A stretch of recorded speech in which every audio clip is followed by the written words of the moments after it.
আজকে নাকি ব্রাজিল হেরে যাবে রে, সবাই বলতেছে। ওরে ও চ্যাট জিপিটি, তুমি বলো আজ কি হবে। ব্রাজিল আর জাপানের মধ্যে ম্যাচের আগে ব্রাজিল জয়ের সম্ভাবনা বেশি, প্রায় ৫৭.৭%, যেখানে জাপানের জয়ের সম্ভাবনা মাত্র ১৮ থেকে ১৯%। যদিও জাপান কিছু মাস আগে একটি বান্ধবী ম্যাচে ব্রাজিলকে হারিয়েছিল, তবে ইতিহাস, ফর্ম এবং কোচের কৌশল ব্রাজিলকে সামান্য এগিয়ে রাখে। শেষ পর্যন্ত বিশ্লেষকরা ব্রাজিলের জয়ের সম্ভাবনাই বেশি মনে করছেন। তবে ফুটবলে কিছুই নিশ্চিত নয়, তাই উপভোগ করাই মূল কথা। আজকে কয় শূন্য গোল ব্যবধানে ব্রাজিল জিতবে তুমি মনে করো?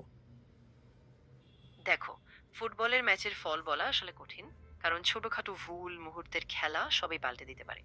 তবে যদি ব্রাজিল যেতে চায়, অন্তত 2 থেকে 3 গোলের ব্যবধানে জেতার সম্ভাবনা বেশি, বিশেষ করে নেইমার, রিচার্লিসন বা ভিনিসিয়াসের মতো খেলোয়াড়রা ভালো পারফরমেন্স দিলে। কিন্তু তুমি সবসময় শেষ পর্যন্ত ম্যাচটাই দেখো, ফুটবল কখনো চমক দিতে পারে। ঠিক আছে, তোমার কথাটি আমার ভালো লেগেছে। তোমাকে অসংখ্য অসংখ্য ধন্যবাদ।